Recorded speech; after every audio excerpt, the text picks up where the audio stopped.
Welcome to this edition of Morgan You Asked For podcast, May 7th, about 9 o'clock. Mavericks and Thunder are on right now, so if you see me looking up, I'm watching that. This is game one, should be a great series. To Oklahoma City, real young, but Denver has one of the best players in the league in Luka. All right, so tonight, we're off tonight. It is Tuesday night. Trev, I know you have some thoughts, but I wrote down some, like bullet points and kind of a sheet here for us. And I didn't share it with you, and I did that on purpose. We're just going to kind of go through some of my highlights of the last week or so and kind of get your raw thoughts. All right. And then you I probably like have kind of some thoughts for you as well. But I just kind of thought that'd be fun. Usually we have, our show notes that we share back and forth and everything, but I kind of thought this week it might be a little bit interesting just to get your thoughts without thinking about them a lot, I guess. Okay. Well, I'm ready when you are. Okay. All right. First thing, we have to start here. We're going to start here as much as we can. Caitlin Clark's first game. Highlights, lowlights. How do you think she did in her first game? And then, what's kind of been interesting to me is I've kind of watched the Indiana Fever press availability. She's not available every day. She's not, sometimes they talk to others. And it's interesting just the dynamic of, professional basketball. And you can tell she's a rookie, and I think they're trying to help her ease into it a little bit. And, just how practice and everything else like that. How do you think her first her first game was, and then, first week or so of professional basketballs went for Caitlin Clark? Well, I thought her first game went really well. She came out firing. You see it sometimes with rookies in other sports. They might be hesitant to take the bull by the horns. They want the approval from the vets. She came out right away. This is her team. She made a bunch of threes to start the game. I missed her first one that she missed because I was texting my grandma. My grandma actually downloaded the app to watch the game. Caitlin got 4 fouls. 2 I thought were right. 2 were iffy. Whatever. She finished with 21 points. And I think she only had 2 assists. The one thing I did notice, she actually had a lot of good passes in the game. Her teammates missed some easy shots. I thought she could have finished with 21 and 7. If she didn't get those fouls too, she probably could have got over 30. So my first impression, I think she's going to be just fine. Well, it's only one preseason game. We'll see how it goes. The one thing I did notice, she had a nice jumper there in the second quarter. And we all know she's going to shoot the 3. Cheryl Swoops had a comment. She had a couple. One I agreed with, one I disagreed with. The one I disagreed with, she said, Caitlin Clark's going to have to get used to the pace of play. Well, anybody that watched Caitlin Clark at Iowa knows she likes to play fast. I don't think the pace of play is going to be a problem. That's going to fit her game. I think where she is going to have some trouble is scoring down low. The women in the WNBA are just bigger and more talented, so she's not going to get those easy layups. So I think her mid-range shot is something that she should do more this year, and that we might see an improvement in that because everyone knows she's going to shoot the 3. I think her mid-range shot is something that she could really work at. Yeah, I couldn't agree more. I did not watch the game, be the first to tell you that. But just the highlights I saw, and I think her shot is going left. And I watched this with a couple basketball people, like the highlights, and I'm like, every shot is dribble, right-handed dribble, but then step left and shoot it. And the WNBA is going to get on her about that. So she's going to have to work on going right to her shot. Not that she can't, but just her favorite shot is left. And I 100% agree with the down low. She's not going to be able to blow by someone and finish at the rim as easily. Most of her shots, I mean, she literally was a 3-pointer or a layup. That's what she shot at Iowa for the most part. She's going to have to develop that little teardrop, a little runner, or just a 10 to 12 footer. She stops just inside the free throw line and just pops it. And then she's really going to be, I'm not going to say unstoppable scorer, but just unbelievably tough to stop on the offensive end. And you're 100% right. I thought this would maybe go a little smoother, and maybe it is just they need to get used to her passes, that they miss shots and miss catches just like the girls from Iowa did. And I think that will get better with time once they get more playing time with Caitlin Clark. So yeah, I was a little surprised in her lack of assist as well. But as you said, and I saw some of the highlights there, she had some more opportunities, missed shots, and then just some missed opportunities as well. Yeah, and I'm sure her teammates, Aaliyah Boston, will play a lot better most games. Offensively, she struggled. There were some people saying she looked maybe like she was a little bit out of shape. I don't know if she was or not. It's one game. One thing I did notice though is I forget what part of the game it was in. Caitlin was getting a little physical down low playing defense, and she threw a little bit of an elbow at the girl defending her, and the girl came right back 1 second later and threw an elbow at her face. Nothing over the top, but a little bit more physical. I think Caitlin's going to have to do that. She's going to have to stand her ground, and I wouldn't be surprised if she has a few dumb technicals this year. She's going to have to learn where the threshold is, and some of the vets in the league are going to test her, and they're probably going to get her and catch her off and get her in a bad spot. But she's going to need to stand her ground though, and I think she will. This moment didn't look too big for her. We all saw the past 2 years, kind of the media circus that was at Iowa. The WNBA probably media and stuff like that. She's used to it. She's hardened. So I thought she came out aggressive. You could tell it's her team, and I think she's going to be just fine. Yeah, with her being in shape, out of shape, I think so. It is the coaches need to learn how to sub her in and out and what she needs, and she needs to learn herself. Just the game's different, and they kind of had it down for she's a 4-year starter at Iowa. She was going to they were going to use the media timeouts to get her extra time. I was talking about Aaliyah Boston being a little out of shape, is what some yeah. people were saying. And my theory on that was, I don't know if she is or isn't, but we saw her doing all the ESPN stuff during the college basketball, because we know the WNBA players don't make a lot of money. They have to do stuff on the side. So I was talking about Aaliyah. I thought Caitlin looked fine I just wanted to clarify that. Yeah, but she pulled herself out and she was grabbing at her jersey a little bit, saying, "Hey, I need out, I need one," and that just takes the coach learning her and Caitlin learning the game, and that's what these preseason games are about. She just got drafted a week and a half ago, and it just takes time, and it is professional basketball, and we're going to get to the next thing here, but just the travel, there's not a restriction on amount of hours you can do it. Now, you don't have the school, you don't have other things, but her time is valuable and she's trying to figure it out. She had the premiere of the Netflix documentary, the Omaha Productions with Peyton Manning. Her and her teammates went to, there's just things like that haven't always come up for her that she's going to have to learn, and still, make sure her, sleep schedule's good. Her, um, diet is correct. Just everything that needs to be a professional athlete. She's learning that. It is different. College is different than pros. And in that, I'm going to get to the next thing here. The WNBA did come out and say that they will be transferring, as soon as possible, they will be transferring from commercial flights to chartered flights for every team. And that came to a big light when the Fever went down to Dallas airport. They were waiting for their bags, commercial flights. And I think it was last year or the year before, the New York Liberty owner got fined or whatever big time because he said, heck with it. I'm chartering a flight for my girls, my team. It's just easier. But in the collective bargaining agreement, that was not allowed. So he got fined. I don't think he really cared. But they will be transitioning to chartered flights. I don't know exactly when that'll happen. I think the release said as soon as they can get the flights, and it takes a little bit of time, and I understand that. And everybody's like, well, why is this even an issue? It's all about money. The WNBA makes zero money. If they were not subsidized by the NBA or have some just super rich owners, which most of them are owned by the NBA owner as well, the league would not exist. It's just the real capitalistic situation that they're in.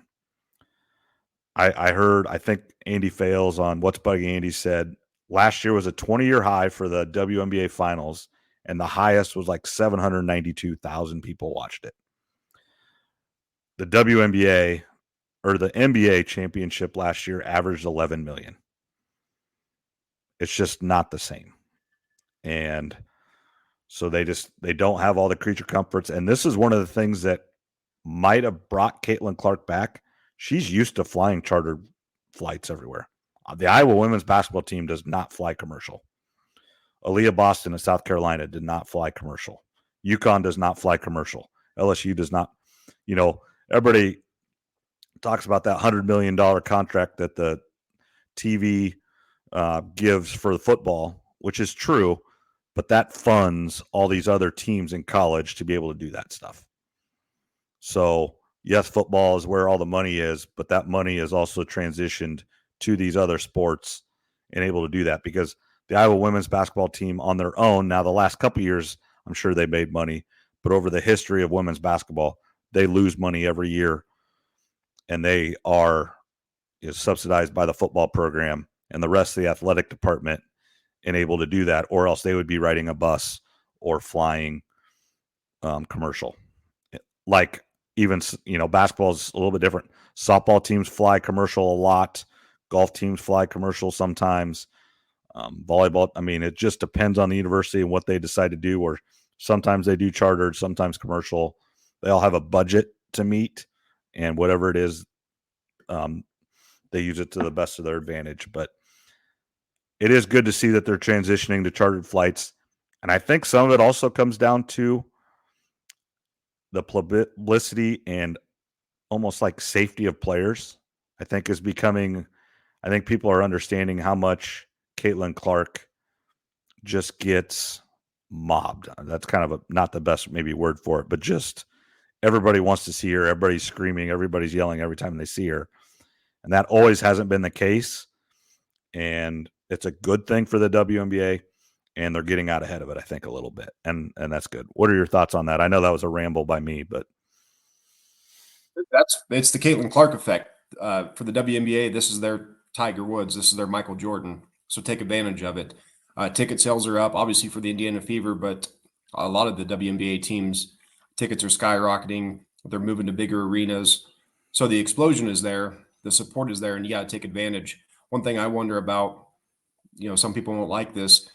Will the WNBA protect Caitlin Clark a little bit?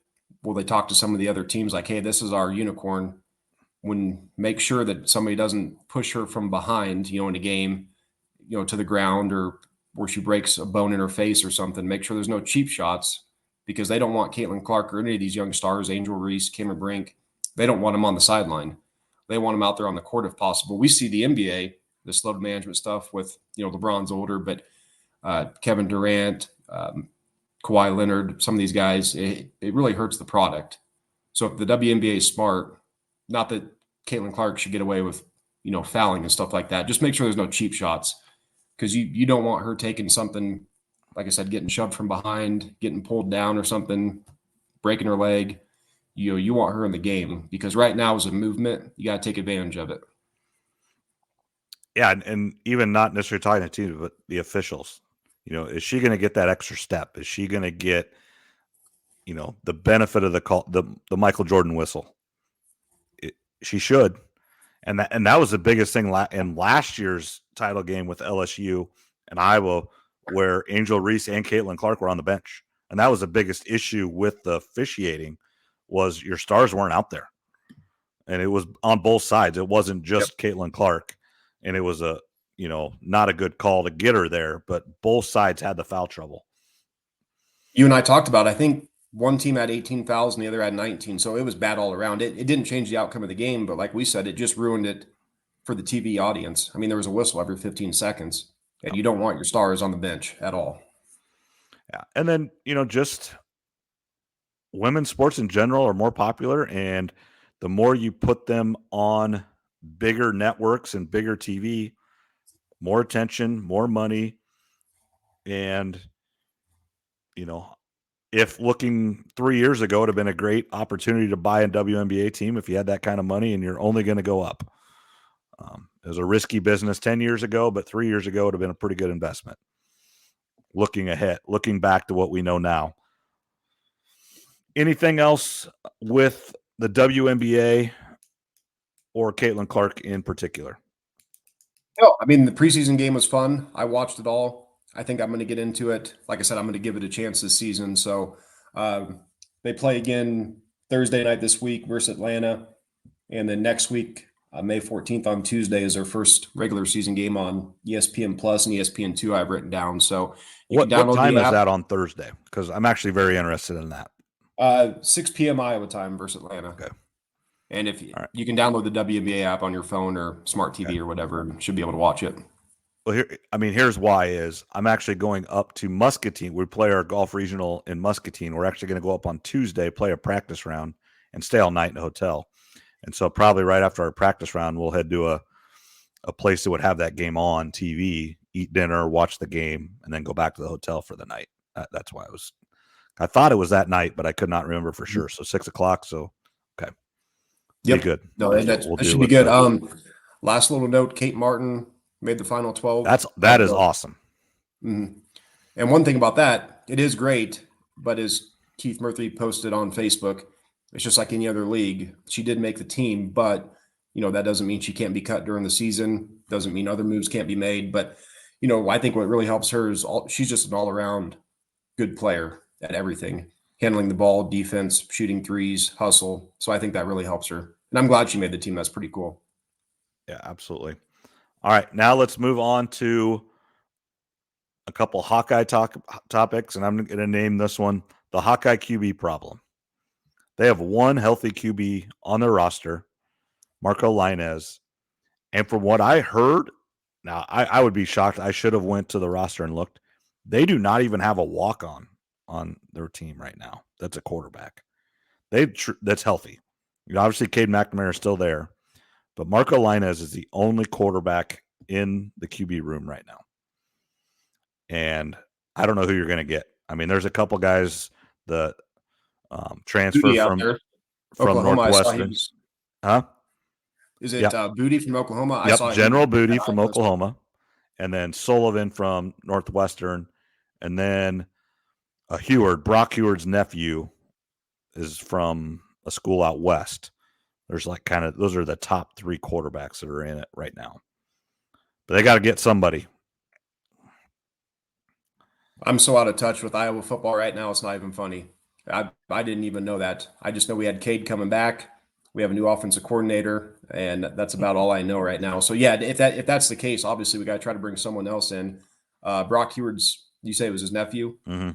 That'd be interesting. And I know Brock Heward played out west during his college career, so that'd be an interesting one to get if we could. I don't know anything about him, but right.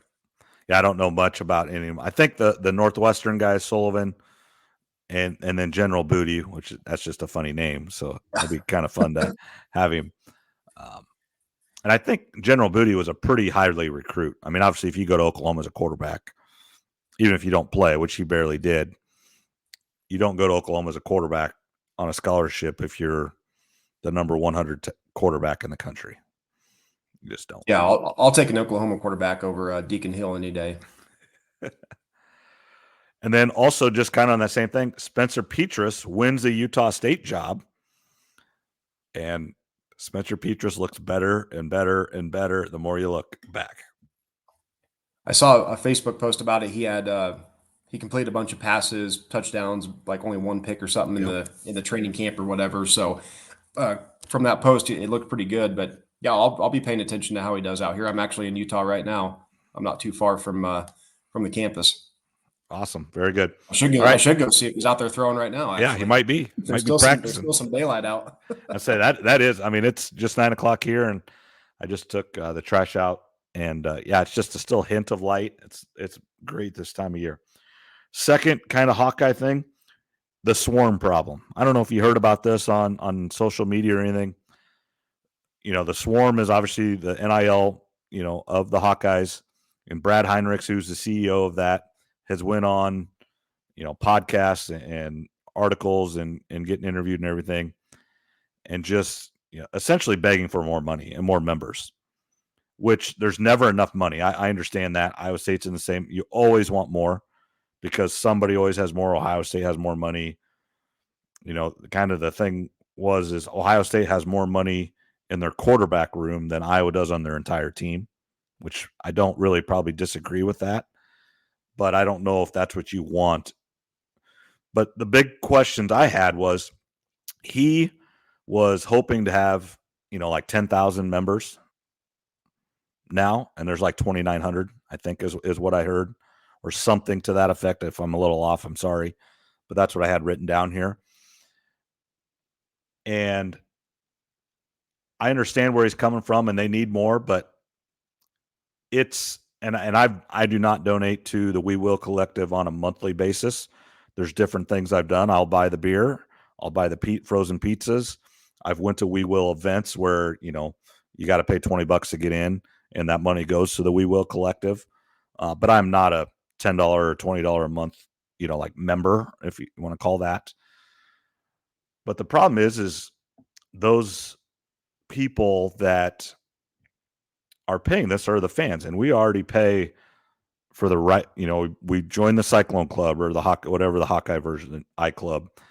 Then we buy our season tickets and we pay for our parking, and then you buy at Iowa, you buy the beer in the stadium and you buy the food. It's not cheap to go to a football game. And then, like we take our camper up there. That's an expense. And then we make a weekend out of it, and you have your food, and we do more than that just because that's what we like to do in the falls as a family and friends and Cyclone, just fans. That's what we do. And Iowa does the same thing. And then they're asking, and then as we talked earlier, Iowa gets $100 million a year and they can't pay anybody. And Kirk Ferentz makes $7.5 million, and Matt Campbell makes $4 million, or whatever that it is. And they're asking us to do more. And some people just refuse to do it. They don't think the athlete should be paid. I used to think that. I've changed my mind on that. But there will be a revenue sharing piece coming soon. I don't know when that will be, but that's the only realistic thing. And I agree with that. But part of that just makes me sad too, because it truly will turn it into minor leagues. When you truly pay the players from the university and then you have a drop, they get 43% of the revenue. That is professional sports. That is not amateur athletics. And it hasn't been amateur in a long, long time. I understand that. And when there's billions of dollars to go around, they should get some of it. I 100% agree, but it's a little sad in my opinion, just because it's just not what it used to be. And with NIL and the transfer portal rules all coming all together, it's just pay for play, and it is professional sports. And a little bit of that makes me sad. But if I was in that situation, or, my son's coming up quickly in that situation, and you're not guaranteed anything in life, and someone comes up to you and offers you $100,000, and then the next year they offer you $200,000, but you just have to change schools, and that's a lot of money. And if you don't blow through that, and you can start yourself off very well in life and not have to worry about a lot of things for a very, very long time. So get what you can while you can, because the NBA or NFL or whatever sport you're going to is not a guarantee. So if you can get $100,000 when you're a freshman in college, go for it, or $1 million or whatever it is. You can't blame the players. Well, you can't. And no, I'm happy they're getting paid, but all the things that you mentioned, going to a football game is expensive. If you buy season tickets, parking, food and drink at the stadium, merchandise, not to mention when you're at home watching games, whatever streaming service you use, Hulu, YouTube TV, it all adds up. So I don't donate any money either, like to the Swarm or anything. I'm not going to. I'm going to leave that for people that make 8 or 9 digits a year. There's plenty of rich people out there that can donate their money. So that part is a little bit annoying. I don't know. There needs to be some guardrails put up that we've talked about before in the past. It's a little bit of the Wild West still, but yeah, I'm glad they're getting paid. They always kind of were. It was under the table a lot of times. Um, it is a little bit different, but I get a lot of people's perspective on that, where they're already spending so much money a year on football and basketball and whatever other sports, and then you're asking us to donate even more. The average person may not have that money to spare. All right. Anything else on the NIL portal or anything? That was just kind of the two things there I had with the Hawkeyes. No, not a lot. I did see Iowa State women got 3 or 4 recruits in for the Yep. basketball team. I didn't Yeah. know if you saw. I just saw a picture, but I didn't have time to really read about it. Yeah, they signed a couple, an Oregon State transfer, and then I believe a Marquette transfer, and they're both great shooters, and that's what they need. They have the post player in Audie Crooks, and they are essentially surrounding her with 40% 3-point shooters. So if you dig down and help off Audie Crooks, she's going to pass it out, and they're going to shoot a 3-pointer. Or if you're going to leave her one-on-one, then she's going to score. So that's essentially what they're doing. It's great roster management, and this is what you need to do in today's basketball. You want a layup or you want a 3-pointer. And then you have Addie Brown coming back for her second year, who's kind of your miss everything. So you have your post, you have your everything, and now you're just getting shooters. Yeah, Iowa State should be fun to watch next year. They're definitely they should be the better team, I think, in the state of Iowa. We'll see how the Hawkeyes do with this couple new players coming in, but I'm looking forward to next season, even with Caitlin Clark being gone. But we'll see how that how women's basketball is next year in the state of Iowa. Yeah, I was reading a thing today. USC is coming to Iowa City, so that'll be interesting. So if you want to watch Juju Watkins in Iowa City, they are the preseason number 2, way too early preseason number 2. So I've actually heard a little bit of talk where, she's on pace to break Caitlin Clark's record, scored more points, but her team is so good this coming year. They got like every transfer they wanted, that she might actually, because her team is so good and everybody's around her is that much better, that she may not score near as much because she truly doesn't have to. Yeah, they brought in some good players. I think one from Oregon State and some Yeah, others as well. So yeah, the Stanford girl that scored all those points on Iowa State, yep, that's right. That's went right. there as well.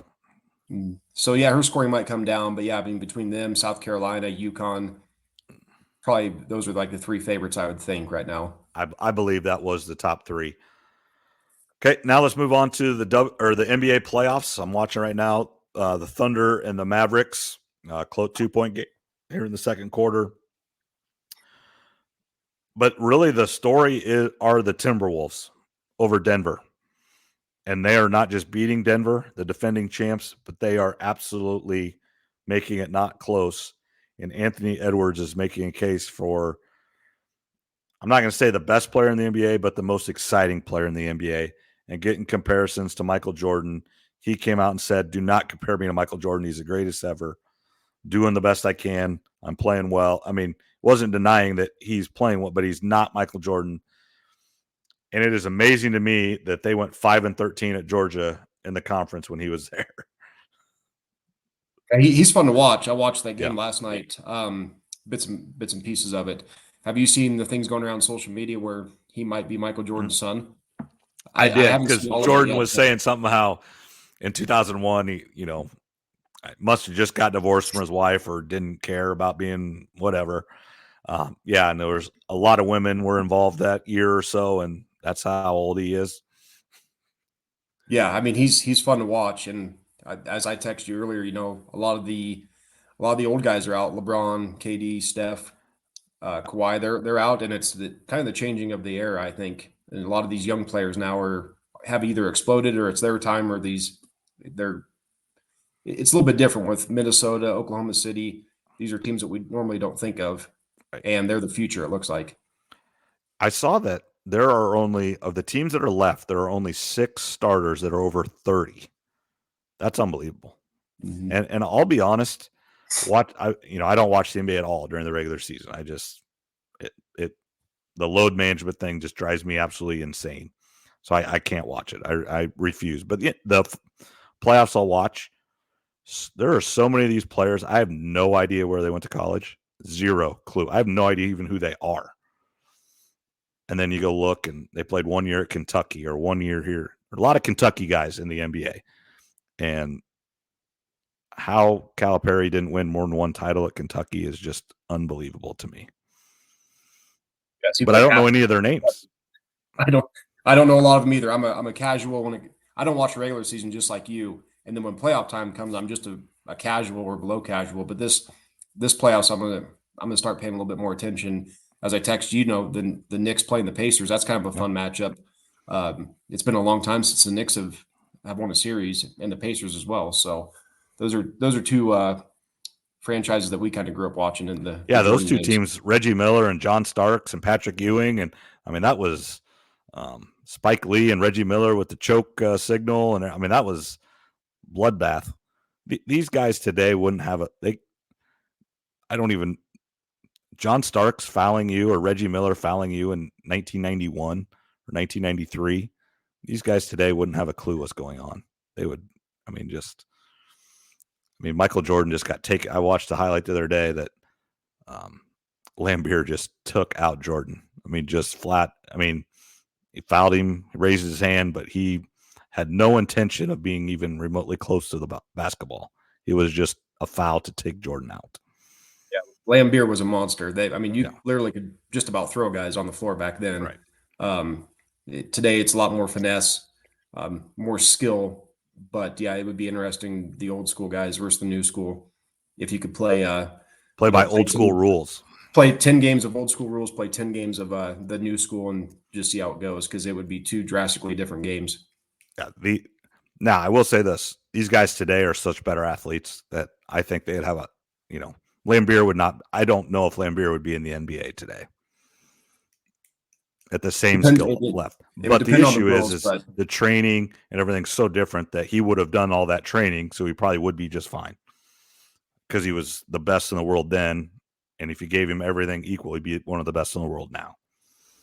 It'd come down to a 3-point shot with these new players, because the 3-point's more important now, and they're better at shooting it. So that's where the difference might lie in. Yeah. It'd be interesting to watch these guys like Garda McHale, though, that has all the footwork, and Olajuwon, that just down low footwork. Chet Holmgren would have no chance. But I'm looking forward to watching it. I text you about Halliburton being at the Pacers, Clark being with the Fever. The city of Indianapolis is kind of like the state of Iowa's second home now. Kind of makes Indianapolis sports must watch. You got Pat McAfee there supporting both of them. He's talking a lot of Pacers and Fever, so he's getting them in the news. It's kind of fun for the state of Iowa, both Iowa and Iowa State, to have someone to root for there in Indy. Yeah, absolutely. All right, and now kind of we don't talk a lot of NBA, but now we're going to maybe even talk less MLB.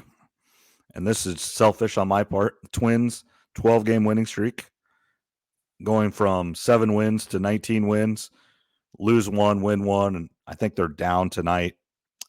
Not over yet, I don't think. But baseball's one of those, every 10 games, it's kind of like a week of the NFL. That's how you kind of have to relate it. Used to be 16 games, so it was truly 10 games. Now it's 17, so you got to, modify it a little bit. But you got to get above, the 5, 6, 7 wins every 10. And some teams, the Twins baseball is just so crazy. It's all about pitching, and there's so many pitchers hurt right now. And I know this is kind of baseball is not your thing, but the new clock rules, and everybody throws as hard as they can every pitch. And there's so many arm injuries now. I read a thing where there were more Tommy John surgeries in 2023 in Major League Baseball than there was in the entire 1990s. Now, some of it is, I think they're quicker to do it now because the surgery is better, and it's almost, a lot of these players want it done because they can actually come back and throw it harder because they can tighten up the ligaments and everything. It's, Rookie of the Year, the movie, as we were growing up, that's kind of a real thing. If your tendons are tighter, I know that's make-believe and it's fantasy, but the idea of it is actually very true and correct. And essentially it's inevitable for these players. They just want it done whenever they need it. I would guess, Brody Brecht from Iowa is going to get drafted pretty high. He's not had the best year, but playing pretty good. I don't believe he's had one yet. And he's going to get drafted, and he's going to pitch a year, maybe 2, and then he's going to have it. They throw these sliders, and they, just the arm speed and arm angle. It's just not made to do it. And your ligaments just are not, but they come back, and it's just amazing how they just, everybody's hurt all the time. The obliques, and I don't know what it is. And the NBA is the same way. They just sit and they're hurt all the time. What do you think the difference is, Trev? Is it they're worth so much more money, so if they can limit it a little bit, they do? Or is it just, are they just, as soon as somebody feels something tweak or whatever, they just sit instead of fighting through it? I think the money is a big factor in it. I think the doctors and training staff is also better now than it used to be. So they probably catch stuff quicker than they would back in the day. Players are more prone to report an injury or a complaint. Back in the day, you just toughed it out. That's just how it was most of the time. For the NBA, we've talked about it before with the AAU system. The NBA and American basketball kind of coddles the players. So, and the commissioner of the NBA, this whole load management thing, like you talked about, you just can't stand it. I mean, it's not good on a Friday or Saturday night if these stars are sitting out, or any time for that matter. You've got people that maybe can afford to go to one or two NBA games a year, and take Kawhi Leonard, for example, with the Clippers. Even his coaches don't know day to day if he's going to play or not. He'll show up to the building at 3 or 4 p.m. in the afternoon and just say, yeah, I'm not playing tonight. That would be tough as a coach to not know if he's going to even be available for you from game to game, just randomly. So I think it's a combination of, we're a little bit smarter, maybe a little bit weaker, though. Agreed. Mentally weaker in a way. All right. And then next, any more draft recap for you or anything? No, not that I can think of. There's been a bunch of undrafted free agents signed. Rashee Rice got in trouble again today. Yeah, I just saw that before we got on. I'd been driving today, so I didn't see it until a few minutes ago, or a few minutes before we got on, that he went after a photographer or something at a nightclub. He probably shouldn't be at a nightclub right now to begin with. So I don't know what's going to happen with him, but that'll be a storyline to pay attention to here in the offseason for the Chiefs. Yeah. All right. And then just kind of other news and notes here. 2 of the greatest racing finishes ever on Saturday, with the Kentucky Derby, Mystic Dan winning by a nose, kind of like a flared nostril. I mean, it was close. Photo finish, really between 2 horses, but really all 3. They were all 3 right there. 4th place was Chasing Freedom, and that was the Iowa-owned all-bar horse. But just a great race. I did not see it live. I was at another concert, which Turnpike Troubadours and Ryan Bingham, Trampled by Turtles, and Muscadine Bloodline were all very, very good. Josh Banster said he saw you there. How was that? It was good. It was cold. It was really cold, and the weather sucked. But other than that, it was really good. Yeah, I text Banster. I mean, I kind of assumed he would be there. That's kind of his thing. And I texted him, "Hey, are you coming?" And he's like, "Yep, I'll be there." I'm like, so yeah. And it was kind of funny when we walked up there. I can't remember for which band it was, and there he was. I didn't even have to search for him; just found him. He's one of those guys you could just walk into a crowd and you're going to find him somehow. Yeah. I don't know how it works. Some people you can just find in big crowded areas. Banter is one of those. But who do you enjoy the most? Kind of a little. Bingham was good. I thought he was very good. But the one that kind of was better than I thought, I didn't know, was Trampled by Turtles. They're different. Definitely Hinterland. That's that'd be right up there. In fact, I'd be shocked if they haven't played Hinterland. Probably already have. But I thought they were very good. They're from Minnesota. I just had really never listened to them, and I thought they were very, very good. But all 4 bands I saw were very good. Turnpike Troubadours are always good. I like their music too. And you said Muscadine Bloodline was there too. Yep. Weren't they? Yeah, I remember you sent me that a while back. I was going to try to get back for it, but just wasn't able. But yeah, that would have been a fun one. Yeah, it was good. And there was a couple other people before him. We didn't get there until later, but it started at noon. We got there probably about 4:00. So I think there were 2 or 3 others. Yeah, so the Kentucky Derby on Saturday, close. And then I think the closest NASCAR race of all time ended Saturday night or Sunday night after a long delay there in Kansas. I think I read it right. Kyle Larson won by 0.0001. And again, on a photo finish, obviously it's timed or whatever, but two of the greatest finishes in racing both this weekend.